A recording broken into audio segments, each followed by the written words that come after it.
اللہ تبارک و تعالیٰ سے دعا ہے کہ اللہ تبارک و تعالیٰ ہمیں حضور نبی کریم صلی اللہ تعالی علیہ وسلم کے بتائے ہوئے طریقے کے مطابق زندگی گزارنے کی توفیق عطا فرمائے، آمین بجاہ نبی الامین صلی اللہ تعالی علیہ وسلم۔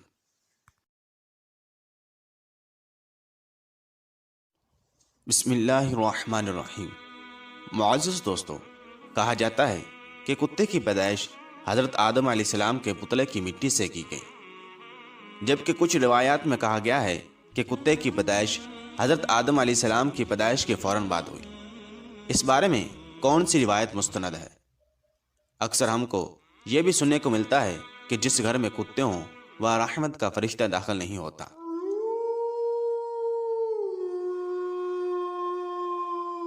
ناظرین گرامی، کتے کی پیدائش کب اور کیسے ہوئی؟ اس سے پہلے آپ کو یہ بتاتے چلیں کہ جس گھر میں کتا ہو تو کیا اس میں رحمت کا فرشتہ داخل ہوتا ہے یا نہیں؟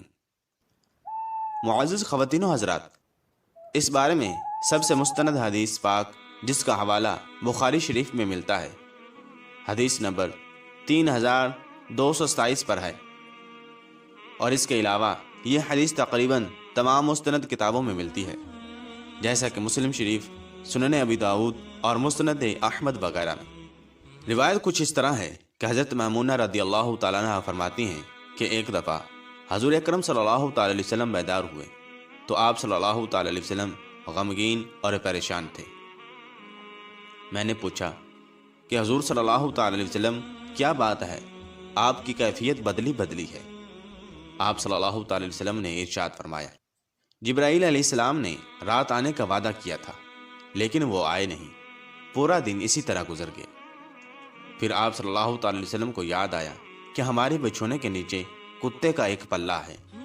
حضور اکرم صلی اللہ تعالی علیہ وسلم نے اسے نکالنے کا حکم دیا اور اپنے دست مبارک سے اس جگہ پانی چھڑک دیا۔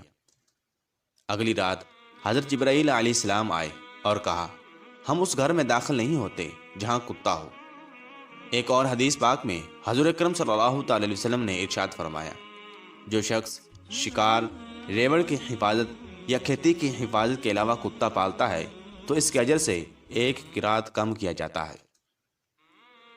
معزز دوستو، ثابت ہوا کہ گھر میں فرشتوں کے داخل نہ ہونے، برتن ناپاک کرنے اور دوسری بہت سی وجوہات پر کتا گھر میں رکھنے سے منع کیا گیا ہے، لیکن صرف 3 صورتوں میں رکھا جا سکتا ہے: شکار، کھیتی باڑی اور مویشیوں کے لیے۔ ناظرین گرامی، کتے کی پیدائش کے متعلق 2 طرح کی روایات ملتی ہیں۔ پہلی روایت امام عبد الرحمن صفوری نزہۃ المجالس جلد نمبر 2 صفحہ نمبر 275 پر یوں بیان فرماتے ہیں کہ کتے کی تخلیق اللہ پاک نے شیطان کے تھوک سے کی۔ واقعہ کچھ اس طرح لکھا ہے کہ جب حضرت آدم علیہ السلام تخلیق کے مراحل میں تھے تو شیطان اس وقت روز ان کے پتلے کے پاس آتا۔ ایک دن ابلیس لعین نے تکبر میں آ کر حضرت آدم علیہ السلام کے پتلے پر ان کے پیٹ کے مقام پر تھوک دیا۔ اللہ پاک نے اس مٹی کو اتار دیا اور پھر اس پلید مٹی سے کتے کی تخلیق ہوئی۔ جہاں سے مٹی اتاری گئی تو وہاں حضرت آدم علیہ السلام کی ناف بنائی گئی۔ اللہ تبارک و تعالی نے حضرت جبرائیل علیہ السلام کو حکم دیا کہ اس تھوک کو مقام ناف سے نکال لیں۔ ناف کی گہرائی جبرائیل علیہ السلام کے حضرت آدم علیہ السلام کے مقام ناف سے مٹی کو ردنے کی وجہ سے ہے۔ معزز دوستو، چونکہ یہ واقعہ امام صفوری نے بلا کسی سند کے ذکر کیا ہے، اس لیے اس کو معتبر نہیں کہا جا سکتا، اور ویسے بھی اس روایت کو امام صفوری کے علاوہ بس امام اسماعیل حقی نے تفسیر روح البیان میں بیان کیا ہے۔ اس کے علاوہ کسی بھی مفسر یا محدث نے بیان نہیں کیا، اس لیے یہ بے اصل اور بے سند تصور کیا جاتا ہے۔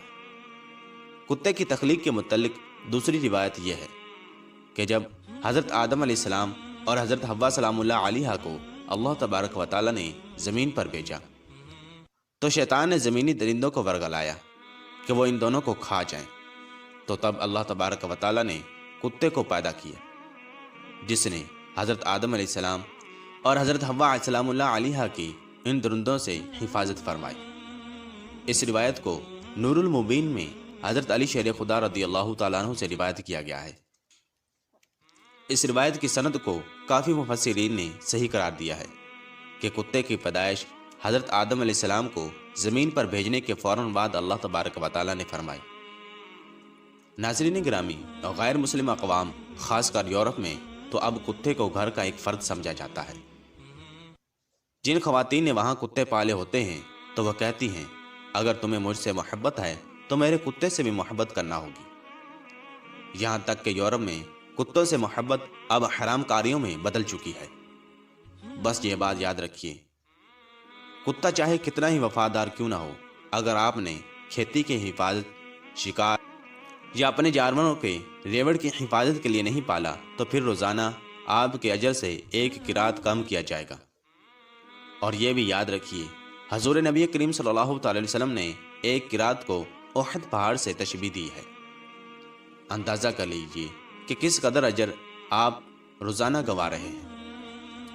اللہ تبارک و تعالیٰ نے سورہ اعراف میں بلعام بن باعورہ، جو کہ ایک نیک اور عابد شخص تھا، پھر اس نے نفس کی لذت اور دنیا پرستی کے کام شروع کیے تو اللہ تبارک و تعالیٰ نے اس کو کتے سے تشبیہ دی ہے، اور وہ بروز قیامت کتے کی شکل میں جہنم میں داخل ہوگا، اور اصحاب کہف کا کتا بلعام بن باعورہ کی شکل میں جنت میں جائے گا۔